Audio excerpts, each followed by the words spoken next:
현 시점 가성비 폰 1위인 A35와 60만원 더 비싼 최신 플래그십 S24. 스펙만 보면 S24가 당연히 좋지만 휴대폰은 스펙이 다가 아니라는 예가 바로 A35지 않을까 싶어요. 먼저 가장 많이 사용하는 앱 유튜브만 봐도 알 수 있는데요. 유튜브를 볼 때 가장 중요한 게 화면 크기죠. A35는 S24보다 큰 6.6인치 대화면으로 즐길 수 있습니다. 물론 화면 크기가 비슷한 S24 플러스도 있지만 그만큼 가격 차이도 커지죠. 단순하게 화면만 크다고 A35가 쓸만하다는 건 아니에요. 전작의 U자형 노치 디자인 또한 A35에서는 펀치홀 디자인으로 바뀌었습니다. 그래서 디스플레이만 보면 베젤이 조금 더 넓어진 것 말고는 S24와 큰 차이가 없죠. 물론 디스플레이 상세 스펙에서는 차이가 나긴 하지만 직접 비교해보면 눈에 띄는 화질 차이는 크지 않습니다. 게다가 동일한 120Hz 화면 주사율로 화면 움직임이 부드러워 웹서핑하기에 좋고요.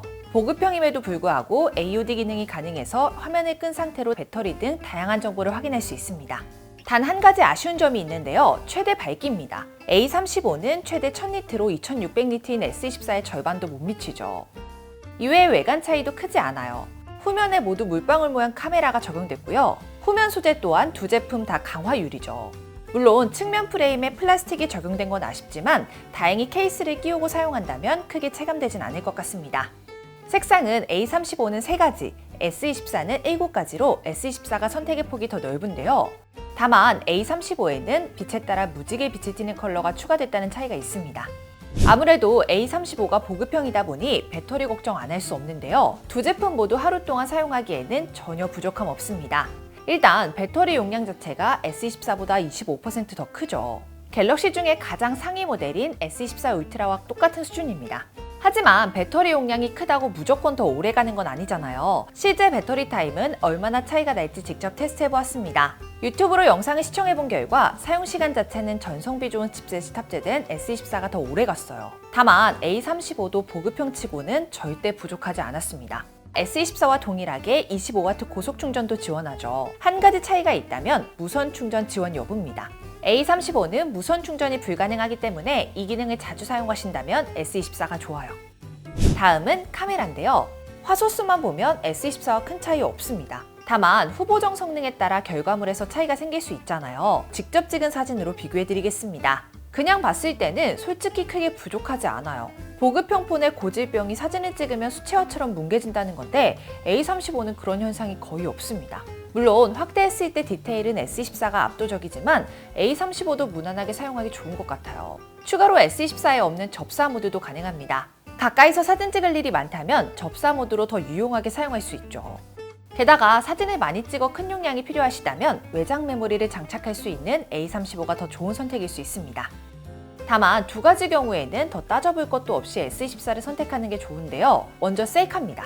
전면 카메라를 비교했을 때 색감이나 선명도 모두 S24가 훨씬 훌륭하죠. 그리고 손떨림 방지 기능 또한 A35는 흔들림이 그대로 느껴지는 반면 S24는 떨림을 잘 잡아줘 안정적인데요. 즉 활동적인 영상을 자주 찍으신다면 S24가 유리합니다.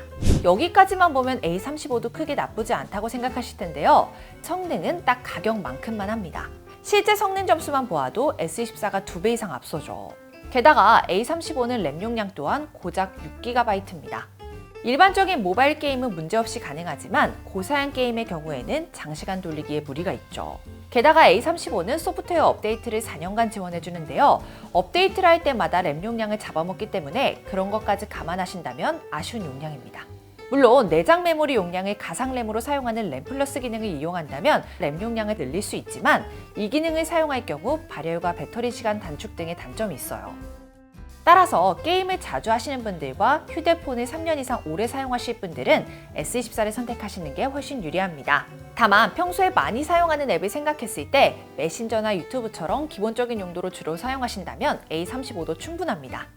발열 걱정 없이 쓰기에도 A35가 좋죠. 실제로 저희가 테스트해본 결과 3D 마크를 돌린 상태에서 온도가 높아지는 S24와 달리 A35는 일정 온도를 유지했습니다.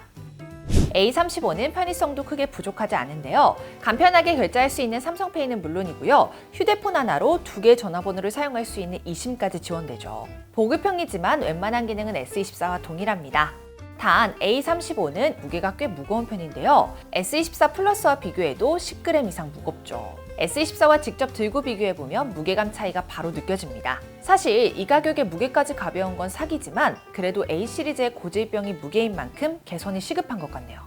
정리하자면 휴대성이나 무게를 중요시하는 분들이라면 S24를 선택하는 게 유리합니다. 마지막으로 휴대폰을 사용하면서 추가로 발생할 수 있는 수리비도 비교해 드릴게요. 액정 수리비를 기준으로 보면 A35는 약 11만 원, S24는 약 16만 원으로 5만 원 정도의 차이가 나죠. 그리고 배터리 교체 비용도 S24가 56,500원, A35가 53,500원으로 약간 저렴합니다. 즉 비용적인 측면에서는 A35가 훨씬 이득이죠. 지금까지 내용 한 번에 정리해 드릴게요. 화면 잠시 멈추시고 보시면 됩니다. 저렴한 가격에 배터리, 발열 걱정 없이 사용하고 싶으신 분들, 무난한 카메라 성능이면 충분하신 분들은 A35 추천드리고요. 더 비싸더라도 오랜 기간 부족함 없는 성능에 퀄리티 높은 사진을 찍고 싶으신 분들은 S24를 추천드립니다. 그리고 단통법 폐지 소식 들으셨죠? 저희 아정당은 휴대폰 지원금 최대 50만 원, 알뜰폰도 약정 없이 개통 가능합니다. 탁재훈이 믿고 선택한 아정당에서 인터넷 가입부터 정수기 렌탈, 이사 서비스까지 받을 수 있어요. 약정 끝난 인터넷이나 정수기, 가만히 놔두면 한 푼도 못 받는 현금 지원금을 1833-3504로 전화 한 통만 주시면 인터넷 가입 시 최대 48만 원, 가전제품 렌탈 시 최대 30만 원까지 지급해드립니다. 저희 아정당은 가입자 수와 규모가 전국 1위에 누적 후기도 1.7만 개로 믿을 수 있고요. 상담센터와 매장이 전국에 곳곳이나 있어 즉각적인 서비스 제공까지 가능합니다. 이사할 때도 아정당, 전국 어디서든 당일 불만족 시 100% 전액 환불, 이사 중 파손 시 본사에서 최대 1,000만 원까지 보상해드립니다. 365일 밤 10시까지 언제든 전화주세요. 입당하라! 아정당! 오늘 영상도 도움되셨다면 구독과 좋아요 꾹 눌러주시고요. 그럼 다음 영상에서 또 만나요. 안녕. 전화 한 통으로 해결해 드리겠습니다. 입당하라! 아정당!